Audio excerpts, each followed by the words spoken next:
हैदराबाद में सख्त सिक्योरिटी इंतजामात के दरमियान मुसलमानों ने नमाज जुमा अदा की और पुरअमन तौर पर वापस हो गए। मक्का मस्जिद के बाहर चंद नौजवानों ने नाराबाजी की और उसके बाद वो पुरअमन तौर पर वहां से चले गए। तारीखी चार मीनार और मक्का मस्जिद के पास रैपिड फोर्स के अलावा दीगर दस्तों को भी सुबह से ही मुतयन कर दिया गया था। वाज़ेह रहे कि कल ही बैरिस्टर असदुद्दीन ओवैसी, सदर कुल हिंद मजलिस-ए इत्तेहादुल मुस्लिमीन व रुकन पार्लियामेंट हैदराबाद ने शहरियों से अपील की थी कि वो अपने घरों के करीब की मसाजिद में नमाज जुमा में शिरकत करें और अमन व अमान को बरकरार रखें।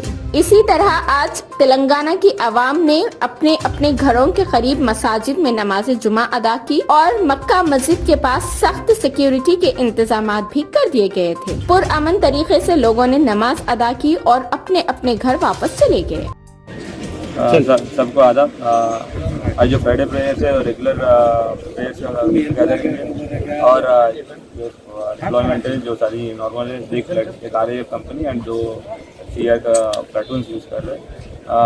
क्राउड भी नॉर्मल है, लाइफ इज पीसफुल। और एक रिक्वेस्ट है प्रिंट और इलेक्ट्रॉनिक मीडिया के द्वारा देना चाह रहा हूँ कि कोई भी आफा को बिलीव मत कर लीजिए। कोई भी होगा तो पुलिस डिपार्टमेंट अपना सूचना देते रहेंगे और साथ साथ कोई आफा को नहीं फैलाने का गुजारिश भी करें। Thank you.